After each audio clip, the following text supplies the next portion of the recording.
Do you believe in God? Who is God to you? Yes, I believe in God, and God is everything to me. He's the bare essence of why we exist, and He's the center of my life. Describe your relationship with God. I think I have a pretty good relationship with God. He's my friend. I turn to Him when I'm in need, when I'm sad, when I'm happy, when I'm angry. So I think God is my best friend. Describe how you pray or connect to God. I pray spontaneous prayers, like on the way to work, on the way to school, sometimes on the way to a class, sometimes between classes. So I guess I have formal prayers that I do at night and formal prayers that I do in the morning, but then I also do spontaneous prayers throughout the day, depending on what kind of day it is or what kind of stress is on my life. So that's my prayer life. So what kind of prayers do you pray? Prayers? Just the routine prayers. Sometimes it's the Hail Mary, sometimes it's the Our Father, and then sometimes it's just a scripture. I'll take a scripture and I'll just meditate on it, and or maybe just a little proverb or something, just to pray over it. When have you ever felt closest to God? Have you ever had a profound religious experience, like a moment of conversion or reawakening? I've had actually moments of reawakening, and because I've had the wonderful experience of 8-day silent retreats as I've been teaching here at Jesuit. And one of the times that I was on a silent retreat for 8 days, it was just amazing. I was in Colorado, and I was in the mountains in a cabin, and it was just like, I don't know, it was just reconnecting with God after a long school year and 5 years of sort of a drought period, because I always make it a thing to go and make an 8-day retreat every 5 years, and it had been 5 years exactly, and it just it was an amazing thing. I could hear God talking to me through all kinds of things, through the wind, through the little animals that I was in contact with.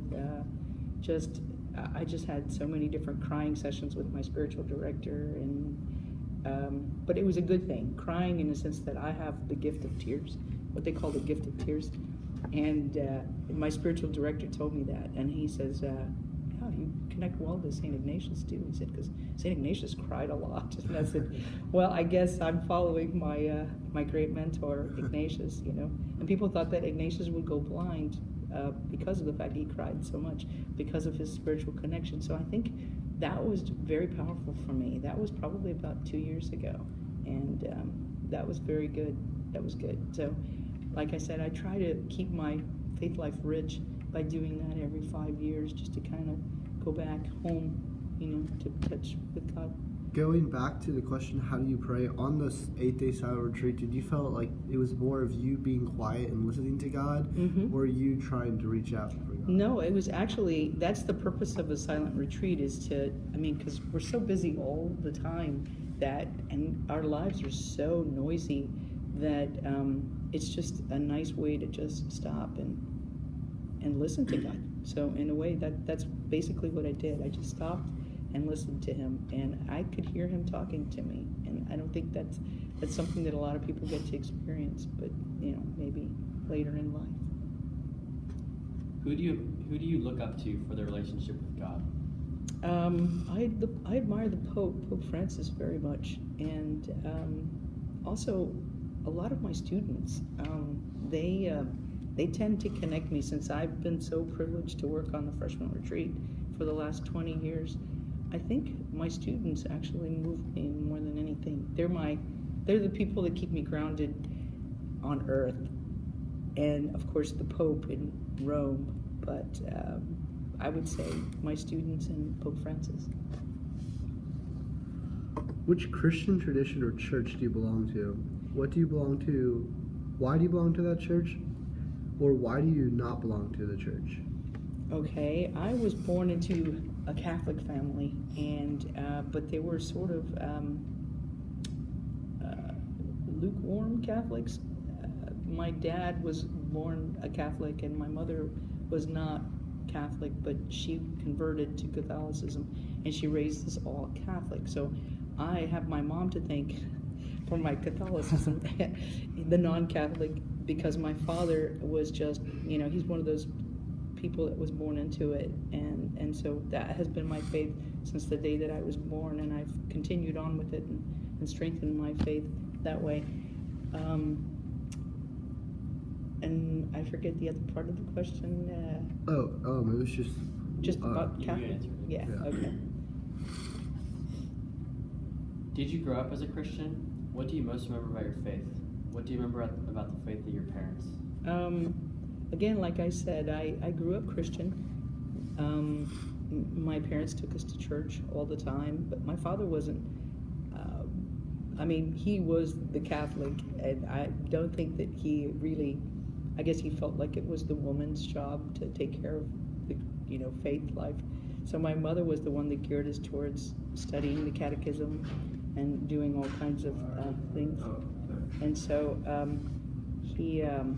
but my father was strong in faith, and he prayed the rosary, because I remember my father prayed the rosary and saying his night prayers, but he was very modest about his faith life, whereas my mother was very open about it. And we did the traditional, Christian holidays, Christmas, Easter, and we prayed before meals, and my mother taught us how to pray. So, I have good memories. What impact has your membership of the church had on you? What impact has my membership of the church had on me? I don't know, but I feel like I have to represent what I believe, and I do that even when I vote or when I make decisions, whether it be political or whether it's in the classroom. Sometimes I tell my students all the time, I don't know whether they believe me or not, but I do pray at the end of every semester. After I average out grades, I always pray about them first before I push that button and send all the grades to finalize and to the registrar. But I think my faith has a lot to do with it, and I think my Catholic upbringing has a lot to do with it, because I second guess myself a lot, using my faith as a boundary, or as a reason. What do you think are your most important obligations as a member of the church? How have you been active in your church? How have I been active? Well, I haven't been very active in my parish. I belong to St. Teresa's in Memorial Park, but I've always been so busy. I'm very busy here that I try to get involved as much as I possibly can here. So I would say helping my students develop a good faith life through maybe freshman retreat, helping the group leaders become strong leaders and mentors to the freshmen, and probably seeing that through for the last 20 years, I think. Why did you choose to teach at Straight Jesuit? What impact has the faith community had on your life, and how have you found God at Straight Jesuit? It's kind of funny, because 25 years ago, when I applied for the job, I wasn't even thinking faith life, that I was going to be here for 25 years. It was just a little stepping stone, because I was going to teach at the university level and continue my studies and possibly get a PhD, but I fell in love with the place and I loved it so much that I just decided to stay and teach, and got involved in retreats, and it's kind of like the school started to form me, and it developed my faith life, because like I said, my faith life was there, but it wasn't as strong as it is now. And I think I have great mentors to thank, like Mr. Hosty, other teachers, students that I've met in the last 25 years have really helped me become stronger in my faith life. And so I think I'm truly blessed to be here.